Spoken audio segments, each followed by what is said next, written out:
Yo, what is going on, you guys? Today we're going to be looking at some things for the end game that you should definitely be doing in Diablo 4. And these tips are specifically for levels 70 to 100, so that way once you get later in the end game, this way you're not just going to be this squishy little marshmallow, and you're going to be able to actually take on the higher tier content and not just die every 2 seconds because the content's too hard. Things like these nightmare sigils that are level 58 and 60 and 70 and even further above get much harder as you progress throughout the game.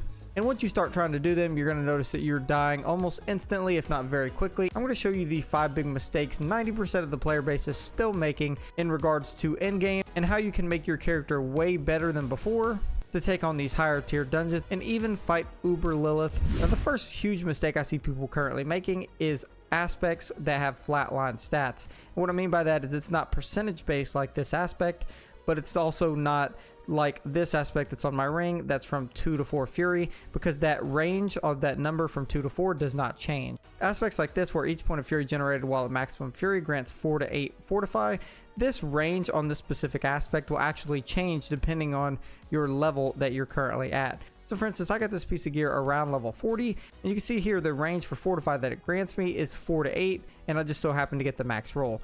Now you can see here on my current pants, I currently have a range of 14 to 28 fortify, and that's a much bigger range, and it's a huge difference in overall aspect effectiveness that you can get because the numbers are obviously much bigger.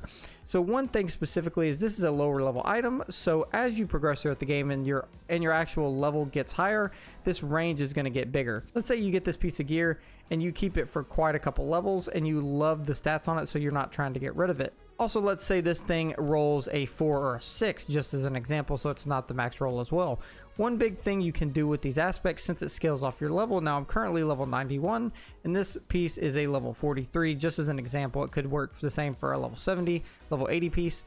What you can do is sometimes the Codex of Power for these actually scales on your level. So if you re-imprint this aspect that's a level 40 aspect or so with the Codex of Power aspect, which scales with your level, which would be level 91, obviously you're going to get a much higher roll range for the actual stat. So instead of being 4 to 8 here for the fortify gain, it may be much higher because again you're much higher level, so the range for that is going to roll much higher. So you can see here when I go into my Codex of Power, I'm going to find this actual aspect here, aspect of Numbing Wrath. You can see it grants 25 fortify instead of 8. So once I actually imprint this onto these pants, you can see here it's now going to grant 25 fortify instead of that 4 to 8 range, and that's why you can see the numbers way over 4 to 8, because that's the original range for the level the piece rolled at when you collected the item. But now since you're level 91 and you re-roll it with the Codex of Power, it goes up to your actual level in terms of the number that you get for the aspect. And that is a huge difference, especially in the end game. I constantly see people running around with a roll of like 12 or 14 on these, even at a higher level set of pants, because again the roll range here is 14 to 28, but they could easily just go into the Codex of Power, re-imprint it, and get a much higher value automatically. Now again, this works the same for a couple different aspects, and aspects things like this where the value and ranges change, such as this aspect for leap, and things like barrier that a lot of people use, which is aspect of the protector. I had a helmet that had this particular aspect on it from level 84, I believe, and I was using it because the effects on it were really good, and it only had 4,000 barrier. I just went in here, grabbed aspect of the protector from the Codex of Power, put it on that helmet, and I instantly got a 2,000 plus barrier advantage just by coming into the Codex of Power and putting that on, because again it scales with your level versus the actual aspect on the item. When you get it, it scales at the current level that you pick it up. Now another huge mistake I see people making, and I made until level 90, once you get into the end game and start playing these higher tier nightmare dungeons such as 58, 60, and 70, so on, you're going to notice that again you are dying very quickly, and that's going to be paying attention to specifically your affixes like this that I have on my pants.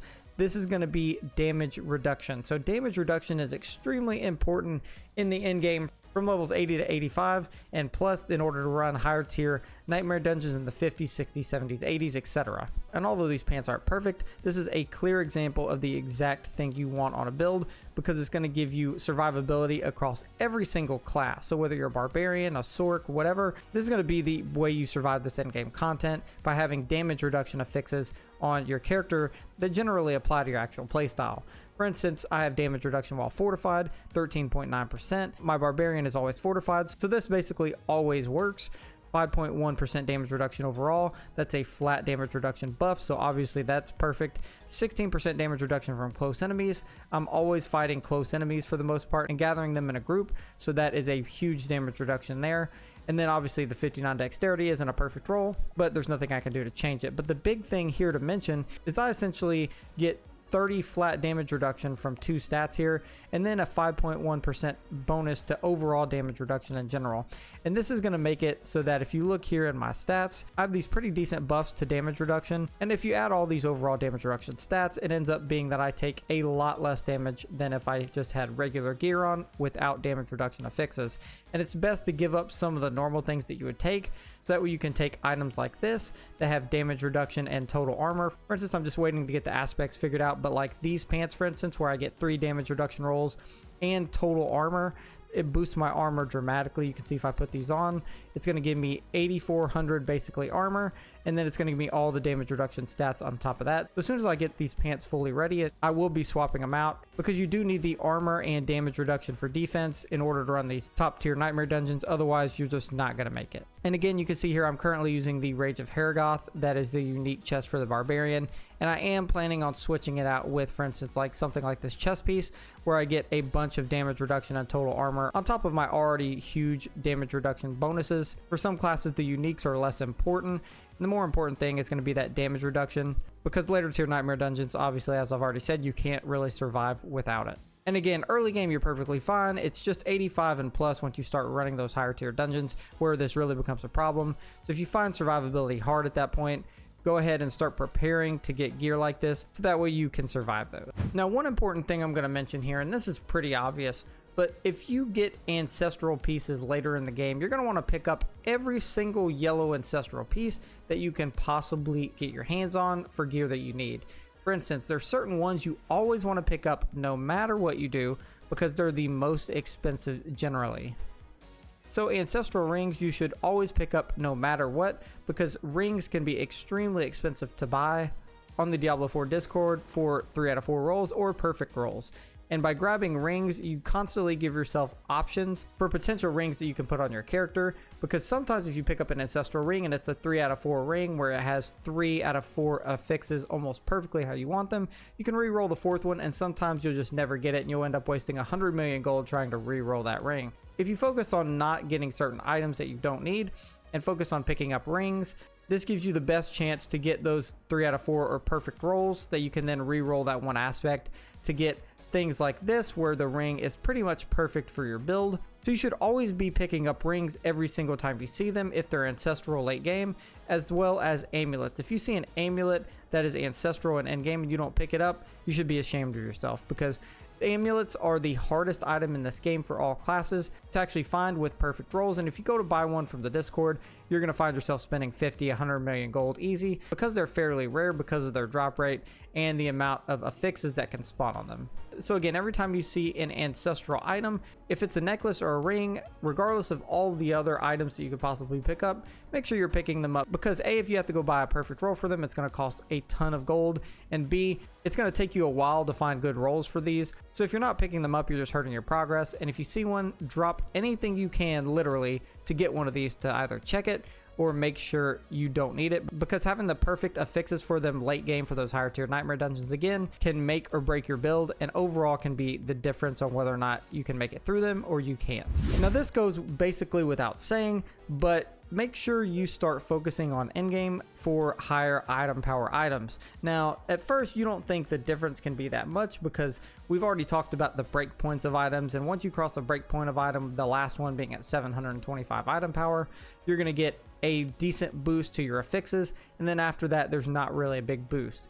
Well, some of that is wrong. So this sword, for instance, you can see is 793 item power before I've upgraded it. Now, the stats on it has are perfectly fine in terms of affixes, but in comparison, I played with someone yesterday who had a sword that was 818 item power. So that's 25 item power higher than this current sword. And even though that 25 item power doesn't seem like much, it really truly is, because that weapon or that sword was actually similar to mine, and it actually did a lot more damage. This sword particularly, you can see, has a DPS of 1232, which for the barbarian is basically the main stat you want, because it's able to multiply that stat by all of your other damage buckets to give you an overall damage output. And before it gets multiplied, it multiplies basically off this DPS number. Now this guy that had his 818 item power sword actually had like 1340 damage per second with his sword, and was basically the same sword with the same stat affixes and everything, but because his item power on that weapon was much higher, even just 25 points higher in the end game, it ended up making a difference of over 100 damage per second extra. And again, he had this basically on both items, so essentially a 10% damage increase overall. But again, when multiplying that times all of the other damage buckets, it almost ends up sending your damage infinitely to the sky, because after all those numbers are calculated against your original damage per second, it can be a huge increase in your damage, and something that's very, very noticeable, and taking crits sometimes up to 25% additional damage, if not way more than that. Now the final tip is something you might consider obvious, but something that you still really need to pay attention to, because the more you get to endgame, the more you need to worry about perfecting your Paragon board, because it can make a big difference in not just the amount of damage that you do, but the amount of defense and survivability you have for your build. So upon doing your Paragon points, the main things you want to make sure of obviously is that you've activated your glyphs and that you're getting the bonuses for these legendary nodes. And if you're not getting them, making sure you're getting the stats to actually do that. And a lot of times that can be best done by having certain pieces of armor or certain weapons that if you don't have perfect rolls on, that you have things like all stats on, so that way you can get plus 60 to all stats. And overall that ends up helping you jump up these numbers pretty tremendously in order to qualify for some of these.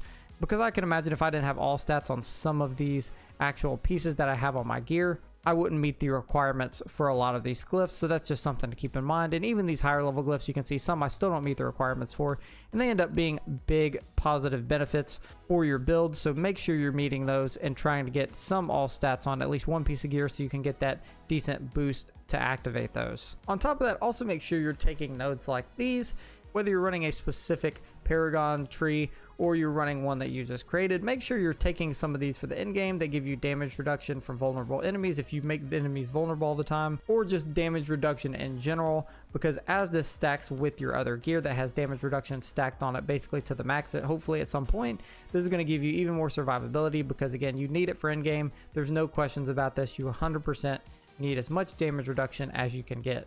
Those are the 5 huge mistakes I sadly had to learn the hard way for endgame, and if you use those 5 tips to make sure you don't make those 5 mistakes, you're going to find endgame being much easier and not have to scour the internet to figure out what you're doing wrong, why you're not living and able to survive throughout this endgame content and these higher tier nightmare dungeons. If you guys enjoyed the video, make sure to drop a like on it down below really quickly, and check out one of these Diablo 4 videos on the left or the right. Hope you guys enjoyed it. Hope it was helpful for you. Take it easy. Peace.